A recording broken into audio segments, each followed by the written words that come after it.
Enfin, j'ai terminé Enter the Gungeon. Après plus de 400 heures, je vais fêter ça en faisant que dalle, parce qu'en fait, vous allez quand même vous bouffer les résumés de 3 parties avec le Marines. Alors, bienvenue dans Décompression avec Enter the Gungeon. Bon, vu que je suis riche, je vais acheter un maximum de trucs chez la marchande, et direction la première partie.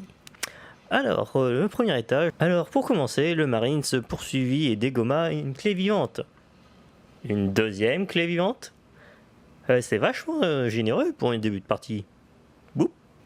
Ah ouais, quand même. Mais je vais voir s'il y a mieux. Hélas, l'étage n'offrait que du bleu. Mais comme c'est assorti au Doomguy, ça va. En plus, il lui offrit un fusil à pompe. Idéal pour une bouchée avec l'homme pigeon. Yes. Fuck. Bon, pas grave, direction les égouts. Arrivé dans les égouts, il découvrit un coffre vert. Puis un passage vers un coffre vert. Laissez-moi deviner, le troisième c'est un coffre vert. Non mais c'est super généreux les gars, mais j'ai qu'une clé. Le Doomguy fit son choix et ouvrit le coffre. Et trouva un super pistolet qu'il n'hésita pas à tester sur le globulon géant, qui lui offrit un objet pour l'améliorer. Ok, merci. Mais de rien ma gueule. Il gagna une clé dorée pour libérer une serrure vivante. Le PNJ le remercia de l'avoir libéré, malgré qu'il ait tué sa sœur au passage.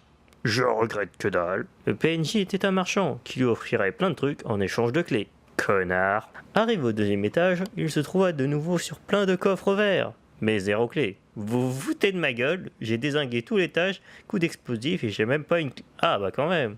Alors petit, tu as le choix entre une clé ou l'amorce originelle. Je refuse de racheter cette merde dans une autre partie. Le coffre vert offrit un trophée de chasse au Doomguy. Joie. Mais c'est le pistolet qui eut raison du boss, et qui lui offrit un magnifique no damage. Mais surtout une clé. Hélas, il n'y avait qu'un boomerang dedans, et décida de faire péter le dernier coffre. Arrivé au troisième étage, il fut sponsorisé par Michael Bay en diffusant le maximum d'explosions partout. Et finit par faire exploser le boss à coups de lance-roquettes. Alors même s'il s'est pas fait un no damage, Michael Bay lui offrit un cœur supplémentaire.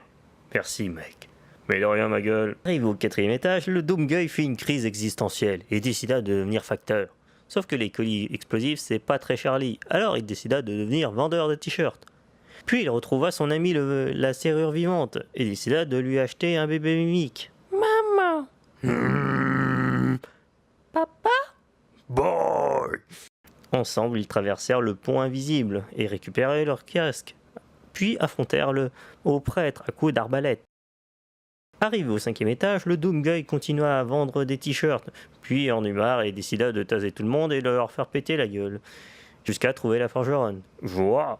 Le Doomguy lui donna l'amorce originale et le casque, en oubliant qu'il avait oublié la poudre explosive au troisième étage. Fuck.